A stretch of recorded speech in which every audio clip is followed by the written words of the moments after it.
3 दिवसापासून सकाळी 3 वाजता उठतोय आणि डेकोरेशन करतोय. काय सांगू सुद्धा एक ट्विस्ट येतोय नवीन. नवीन ट्विस्ट कदाचित पुढच्या वर्षी बापा छडी घेऊन असतो. म्हणतो हो मी बायकोला घेऊन येईन आणि येतो चैतन्य सोबत. हा आजी पण होती. आजी तर शेवटपर्यंत म्हणायची सुईला कधी करते चैत्य मुलगा कसा आहे लग्नासाठी म्हणून. लग्न लावायचं तोडायचं आहे. मराठी हिंदी किंवा इंग्लिश मध्ये बोलेल बरोबर अगदी याच्याशी कच्ची मध्ये बोलेल की आंघोळीच्या वेळेला तू देवाचं नाव मग एक पूर्ण जे ऍक्च्युली या शोचा मेन गणेश उत्सव आल्यावर आपल्याला आठवतात मोदक. गणपती बाप्पा मोरया. मंगलमूर्ती नाही मंगलमूर्ती. तर ठरलं तर मग अर्जुनच्या घरी बाप्पा आलेत आणि अर्जुनची फॅमिली आहे माझ्या सोबत. कसे आहात तुम्ही? मस्त.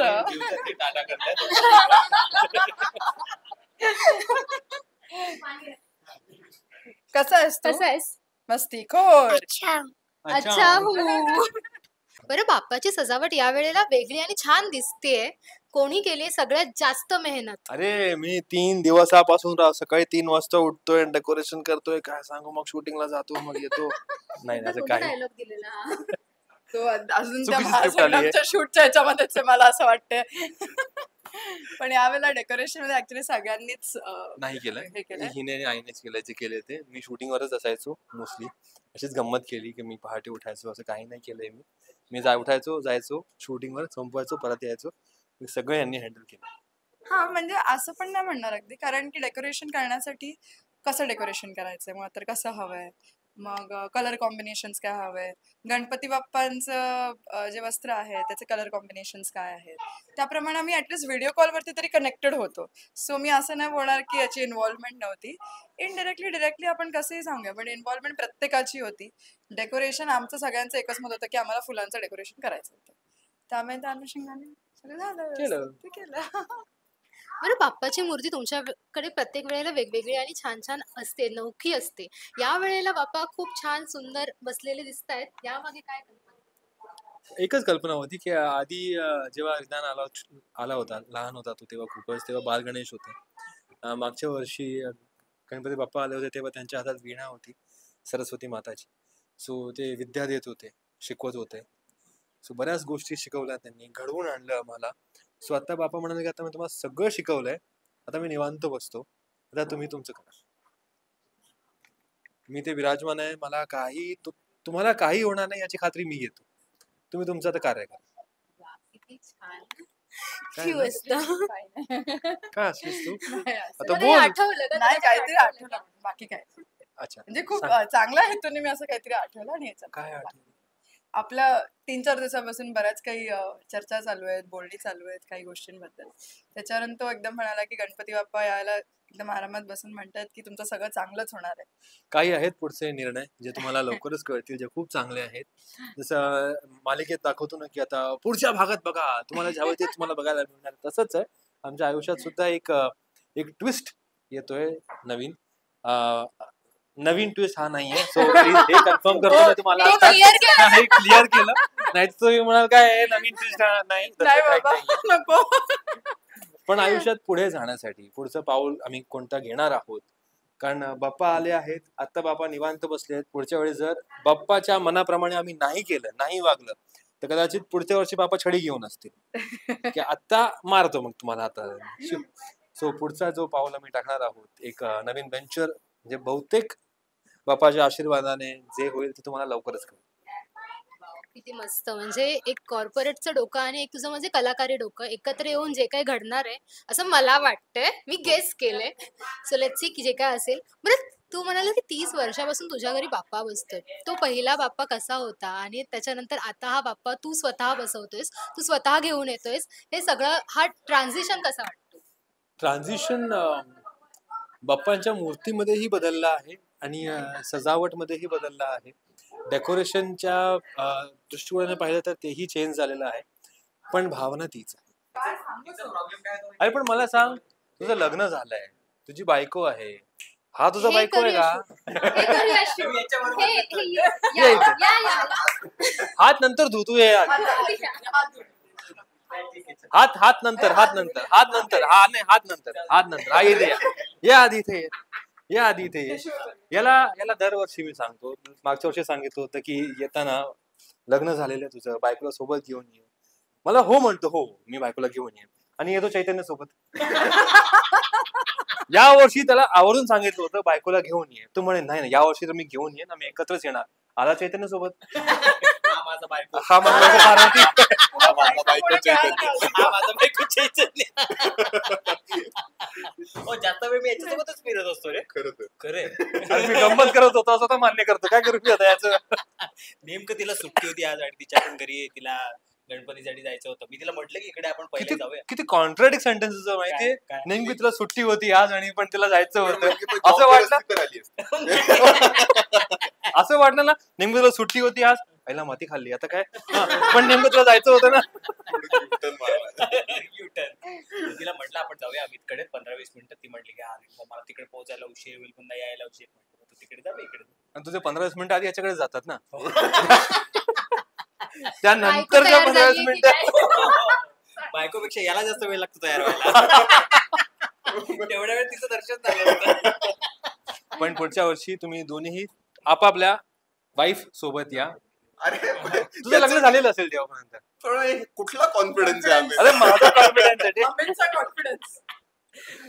पुढच्या वर्षी काय होईल मनावर ते. घेतलंयस का? नाही अजिबात. का इथेच फोडायचंय आम्हाला? एक्सक्लुझिव्ह. तो क्लिअर आहे हा. त्याच्या अनुषंगाने, बरोबर. हा क्लिअर आहे त्याच्यामुळे बाकी काळच ठरवेल. हा आणि जुई आमच्याकडे असे 2 कॅन्डिडेट आहेत ज्यांचं लग्न लावण्यासाठी आम्ही स्वयंवर उतावीळ आहोत. हो. स्वयंवर हे करायला कधी पण लग्न पुढे मागे करतात? विचार करणारच नाही लोक. तिचा स्वयंवर, हिचा स्वयंकन्या असं काय. सगळे उतावीळ आहेत सेटवर. आजी पण होते. आजी तर शेवटपर्यंत म्हणायची जुईला की "यार, कधी करते कधी करते कधी करते सगळं." म्हणजे याच्या बाबतीत जरा साशंक होती ती. हा करेल की नाही याची गॅरंटी नव्हती तिला, पण जुईने करावं अशी तिची इच्छा होती असं मला वाटतं. म्हणजे बोलताना ऐकलं होतं तुला एक-2 वेळा की कधी करशील तेव्हा येईन मी वगैरे असं काहीतरी. नाही पुढच्या वर्षी चैतन्य तिच्या बायको सोबत. पण मग हा मुलगी तर मिळू दे, हा. मग बघू. अरे मुलगी खूप आहेत, तुला फक्त निवडायची आहे आता. तुला चूज करायची रे. हो.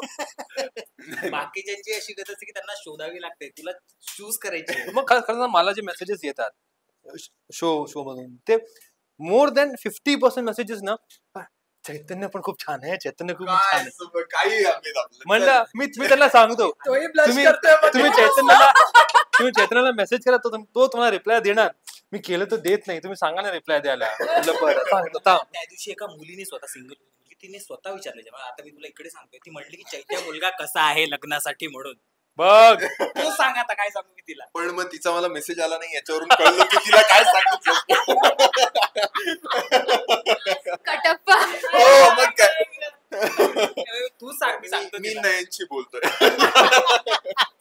बिचारी नयन काय सांगणार, पण ती मला विचारत होती मुलगी की चैत्या कसा मुलगा आहे मला सांग. मग ते माझ्यापर्यंत का आलं नाहीये. तुम्ही क्लिअर नाही नाही हिची तिने बायको पण अगदी बरोबर व्यक्तीला नाही, माझी विचारलं. बायको. Yes. नाही, तिने पण अगदी बरोबर व्यक्तीला विचारलं. मी 2 मिनिटं असा शांत झालो, म्हटलं आता काय सांगू, कुठून सुरुवात करू? कुठून सुरुवात करू? मला एकीने विचारलं होतं आधी, नाही. प्रतीकच्या बाबतीत विचारलं होतं, म्हणजे प्रतीकचं लग्न झालंय का, कसं आहे तो. म्हणलं पण काय नाही, लग्न झालंय त्याचं म्हणून विचारलं की नाही. मला वाटलं खरं सांगितलं. बायको बघत असेल. तिला सगळं माहितीये. नयन या गोष्टींवर विश्वास ठेवू नकोस. हा. बस या एका वाक्यावरती ती पकडेल तुला आता. इथे कन्व्हिक्शन म्हणून नव्हतं. तो मुद्दामून घेऊन येत नाही. हा. ती इथे असती तर भरोसा तिने 4 नाही. गोष्टी सांगितल्या. या दोघांनाही भरोसा नाही त्याला. अरे नाही नाही. नाही, पण तर हे असं आहे यांचं. पण खूप आहे. पुढच्या वर्षी तू बायको सोबत आणि तू मुलगा किंवा मुलगी ज्युनियर सोबत. दोन्ही एकत्र आले तरी चालेल. हा दोन्ही एकत्र आले तरी चालते डायरेक्ट. हे दोघं त्या कंपनीचे HR आहेत. इंटरेस्टेड ऍप्लिकंट्सनी माझ्याकडे आणि यांच्याकडे. याच्याकडे अजिबात येऊ नका, application साठी आम्हाला द्या, आम्ही निवडतो. Instagram ID share करून ठेवा. तर प्रॉपर रिटर्न टेस्ट इंटरव्ह्यू होतील. त्याच्यातून कोणाला जॉब मिळतोय ते बघूया. नाही पण खरंच हे नाही मी दोन्ही म्हणणार होतो पण खूप गुणी मुलगा आहे, खूप छान आहे, उत्तम लिहितो सुद्धा आणि उत्तम अभिनेता सुद्धा आहे आणि चांगला माणूस सुद्धा आहे, प्राणीप्रिय आहे. त्याला प्राणी इतके आवडतात तर मनुष्य किती आवडत असतील याचा विचार तुम्हीच करा.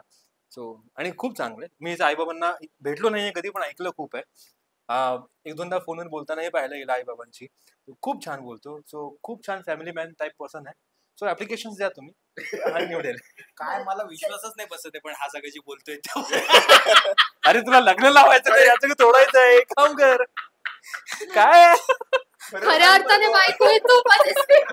तो इतकं पॉझिटिव्ह झाला अचानक. पद्धतीने मी त्या गोष्टी ऐकत होतो म्हटलं हा जे सांगतोय कोणाबद्दल सांगतोय? 4-5 गोष्टी बरोबर आहेत पहिली शेवटची सगळ्या तर इंटरेस्टेड ऍप्लिकंट्सनी यांच्यावर कृपया नाव नोंदवावं. कृपया नाव नोंदवावं इंस्टाग्राम वरती. आणि आमच्या कुठेही शाखा नाही. अशा प्रकारे चैतन्याचं लग्नाचा विषय इथेच थांबूया. खूप वाढेल तो कारण. बरं बाप्पा आलेत आणि हे सगळा आनंद असतोच तुमच्या घरी, मौजमस्ती असतेच. रिदान खूप मोठा झालाय आणि तो बाप्पाच्या आरत्या वगैरे छानपैकी म्हणतोय. आता तुमच्या सोबत सुद्धा म्हणत होता. हे कसं त्यातला शिकवता कसं, आणि तो अक्षरशः 3 ते 5 लँग्वेज सुद्धा बोलतोय तुमच्या सोबत, कसं मॅनेज करतो? असं म्हटलं जातं नेहमीच की मातृभाषा असते. सो जे काही शिकवलंय ते आईने शिकवलंय. बापाला वाचाच नसते. सो जे काही शिकवते हेच शिकवते. नाही नाही असं काही बोलतो. नाही असं नाहीये. पण पहिली म्हणजे भाषेबद्दल म्हणायला गेलं तर इकडे मुळात तर आमची भाषा कच्छी. मला कच्छी बोलता येत नाही. पण लहानपणापासून एक सवय लावली आहे आणि मुळात मुलांचं कसं आहे की वयाच्या 5 ते 6 वर्ष अगोदर ते जास्तीत जास्त गोष्टी ग्रास्प करू शकतात आणि भरपूर भाषा शिकू शकतात एका वेळेला. सो आई आणि अमित हे दोघेही त्याच्याबरोबर कच्छीमध्ये बोलतात. तो कच्छीमध्येच उत्तर देतो. मी त्याच्याशी इंग्लिशमध्ये, हिंदीमध्ये आणि मराठीमध्ये अशा तिन्ही भाषेमध्ये त्याच्याशी मिक्समध्ये बोलतो. तो त्याप्रमाणे उत्तरं देतो मला. आणि गुजरातीमध्ये पण त्याला आता इव्हेंच्युअली कळायला लागलं. त्यामुळे भाषेचा प्रॉब्लेम कधीच नाही. तू आजही त्याला कधी भेटलीस ना, तो इथे उभा राहिला ना, एखादं वाक्य बोलायचं असेल तर मला माझ्याशी मराठी, हिंदी किंवा इंग्लिशमध्ये बोलेल, बरोबर अगदी याच्याशी कच्छीमध्ये बोलेल लगेच. आपण तरी विचार करू, प्रोसेस करू, तो लगेच बोलेल. ह्याने काही प्रश्न विचारला कच्छीमध्ये उत्तर देईल, मी काय विचारला तर मराठी, हिंदी किंवा इंग्लिशमध्ये उत्तर देईल. त्यामुळे त्याला ती सवय लहानपणापासूनच लागलेली आहे. आणि राहिला प्रश्न आरत्यांचा, तर आमच्याकडे असा एक नियम आहे की जेव्हा आपण आंघोळीला जातो तर एकतर मस्ती असते त्याची, तर त्यावेळेला त्याला एक सवय आहे की आंघोळीच्या वेळेला तू देवाचं नाव घेतेस. मग एक एक एक आरती मी म्हणत जाते, तो माझ्या मागे मागे म्हणत जातो. मग सुरुवातीला माझ्या मते एक साधारण 2-2.5 वर्ष फक्त मीच बोलत होते आणि तो ऐकतच होता. मग जेव्हा तो बोलायला लागला मग तेव्हा तो शब्द उचलायला लागला, मग चाल उचलायला लागला, मग हळूहळू त्याला वाक्य लक्षात यायला लागलं. असं करून करून तो आपणच शिकला. मला कधी असं त्याला बसून चल आज आपण ही आरती पाठ करूया अशी कधी वेळच आली नाही. मग देवीची आरती म्हणा किंवा आमच्या स्वामीनारायण भगवानची आरती म्हणा किंवा गणपतीची आरती म्हणा, तो ऐकूनच स्वतः शिकला. कारण की सतत सकाळी आरती होते, संध्याकाळी आरती होते, आपल्या मंदिराची आरती होते, सगळ्या आरत्या तो स्वतः ऐकून ऐकून ऐकून शिकलेला आहे तो. किती छान, आणि किती सगळ्या भाषांचे संस्कार खूप छान प्रकारे होत आहेत त्याच्यावरती. बरं मालिकेत सेटवरती आता जे काही बरं मालिकेत आता सेटवरती खरं तर प्रेक्षकांसाठी कमी वाटतंय ते कुठेतरी, पण ते तुम्ही फील होऊ देत नाहीयेत. ती पूर्णा आजीची कमी ती फील होऊ देत नाहीये. ती मॅनेज करताय किंवा त्यांना हवंय ते करताय तुम्ही, ती त्या आनंदाने करताय. मग हे सगळं कसं करताय आता, आणि त्यांच्याशिवाय सीन करणं कसं होतं? खूप जड जातं. आणि पूर्ण जी शो सुरू झाला तेव्हापासून पूर्ण जे ऍक्च्युली या शोचा मेन पार्ट आहे. आणि पूर्ण जी तन्वी, प्रतिमा, आत्या यांचं एक बॉन्डिंग होतं ज्यामुळे हा शो अजूनपर्यंत टिकून आहे त्या एका पॉइंटवरती. सो पूर्ण जे हा जो रोल आहे तो कोणीही असं सहज साकारू शकला असता, पण पूर्णजीने या रोलला ज्या एका लेवलवर नेऊन ठेवलं त्याच एकतर ते खूप अमेझिंग आहे. आणि प्लस या 2.5-3 वर्षात पूर्णजीसोबत आमची जी बॉन्डिंग झाली होती ती ती वेगळीच होती खूपच. तर तिला आम्ही कधीच विसरू शकणार नाही आणि पूर्णाची जी जागा कोणीही कधी घेऊ शकणार नाही. आजही शूटवर जाताना तिची उणीव वाटतेच आम्हाला. आम्ही जेव्हा बसतो सेटवरती तेव्हा असं अननोईंगली असं होतं, नजर फिरत असते का अरे आजी आता येणार, अरे आजी आता येणार. आजीचा तो वॉकर असतो किंवा त्यांचा ड्रायव्हर असतो, तो येईल आणि सांगेल, अरे आजी रेडी होतात, आजी येतात, आता येतात. आजीची ती चेअर आहे, जिथे ती बसायची रोज, लाकडी चेअर, ती आजही रिकामीच असते तिथे. सो असं नेहमीच असं वाटतं आताही आम्हाला, की आजी आहेतच आमच्यासोबत, ती कुठेच गेली नाही आणि ती नेहमीच राहणार. आणि त्याच जोशाने मालिका पुन्हा एकदा येते आणि प्रेक्षक तितकीच पसंती छान देत आहेत मालिकेला. बरं, शेवटी जाता जाता माझा फेवरेट प्रश्न, ज्यासाठी अमित खूप आसुसलेला असतो, तो म्हणजे उखाणा. अरे मी खूप प्रयत्न, तुला पाहिलं त्या क्षणापासून माझं डोक्यात चाललं की काय उखाणं बनवू, काय कोणतं उखाणं बनवू. मी नाही बनवलं खरंच. मी काहीच मदत करू शकत नाही, त्याला माहिती आहे या बाबतीत. तुझे उखाणे आवडतात प्रेक्षकांना? माझे उखाणे आवडतात प्रेक्षकांना. भाजीत भाजी मेथीची. नाही रे नाही. बाबा. ती नाही म्हणाली, आता काय. गणेश उत्सव आलं की गणेश उत्सव आल्यावर आपल्याला आठवतात मोदक. गणेश उत्सव आल्यावर आपल्याला आठवतात मोदक. माझ्या बायकोचं नाव घेतं, जी आहे खूप मोहक. तू हरलीस आज. ठीक आहे. जुळलं. जुळलं. जुळलं. त्यातलं नाव जुळलं. नाही घेतलंस तिचं. बायकोचं. बायकोचं नाव नाही घेतलं. श्रद्धाचं नाव घेतो, जी आहे खूप मोहक. बस. श्रद्धा, मला घ्यायचं. हा, तू पण. बापरे. सुटलो. आता तू मदत कर मला. तू एकदम मध्ये एक्सपर्ट बघ मी झाला. मोदक घेतो, लाडू घे. लाडू सोबत काय ना, साडू नाही, साडू नाही. तोच गेला. कॅमेरा सोडून पाहतो. जास्वंत, अमवंत नाही. नाही, तू मला डिस्टर्ब करू नकोस. मनात. हा, तुझं दुसरं चालेल. सेकंड. गणपतीला आवडतात फूल, ज्याचं नाव आहे जास्वंत. माझं लग्न झालं यांच्यासोबत, ज्याचं नाव आहे आमवंत. अमितचं आमवंत गेलं बस. नाही. ओके, मला वाटत नाहीये ते राईम होत आहे. ठीक आहे, काहीतरी ऍड करावं लागेल. कर बिंदास कर. सबट्रॅक्ट कर, मल्टिप्लाय कर, डिवाइड कर. ऍक्शन. गणपतीच्या आशीर्वादाने नातं झालं सुंदर. गणपतीच्या आशीर्वादाने नातं झालं सुंदर. अमितचं नाव घेते, आयुष्य झालं मंगलमय. आता ते तसंच होतं. काही हरकत नाही, चांगलं आहे, पॉझिटिव्ह आहे, काहीतरी चांगलं आहे. सेम. माझ्यासारखं नाहीये. नाही, तुझं खूप चांगलं होतं. हो, आता मी शिकलो हिच्यामुळे. Credit goes to me. बरं, थँक्यू सो मच तुम्हाला दोघांनाही आणि खूप खूप शुभेच्छा. थँक्यू. Thank you.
आता सत्यभामा म्हणून.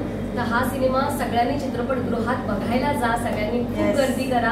असं आमच्या हा आणि आमच्या कार्यक्रमाला जसं येतात तसं त्याच्यात तिच्या फिल्मला गर्दी करा. त्याच्यानंतर विभूती जी आहे ती नाटकांमध्ये तुम्हाला दिसत असते. त्याच्यानंतर नेहा जी आहे ती ढोलकीच्या तालावरला बऱ्याच एपिसोडमध्ये तुम्हाला दिसलेली आहे. सो आणि आम्ही दोघी आहोतच त्यांच्या बरोबरीने काम करायला. सो आमचा हा असा अनोखा वेगळा कार्यक्रम बघायला या. आणि याचं जे नृत्य दिग्दर्शन केलेलं आहे ते संतोष भांगरेने केलेलं आहे. सो संतोष भांगरेचं नाव तुम्ही सगळ्यांनीच ऐकलेलं असेल. आता तो फिल्मला कोरिओग्राफ करतोय, सिरियल्सचा कोरिओग्राफ करतोय. सो आता तो खूप वर्षानंतर एका वेगळ्या ढंगात आलेला आहे. सो त्याची कोरिओग्राफी बघायला या. आणि म्युझिक अमीर हडकर करता आहेत. अमीर हडकरला तुम्ही सगळे बघतच आहात, ऐकत आहात हास्य जत्रामधून. सो हेही म्युझिक त्यांनीच केलेलं आहे. त्याच्यानंतर श्रेयस आहे, तो असिस्ट केलेला आहे त्याने. त्याचं रॉक्स म्हणून एक वेगळा कार्यक्रम आहे. सो तो थोडासा रॉक्स तो आमच्या कार्यक्रमात घेऊन आलेला आहे. असे मस्त एक एंटरटेनमेंट आम्ही घेऊन आलेलो आहे तुमच्यासाठी. सो सगळ्यांनी या फोक लावणी रॉक्स बघायला. धन्यवाद.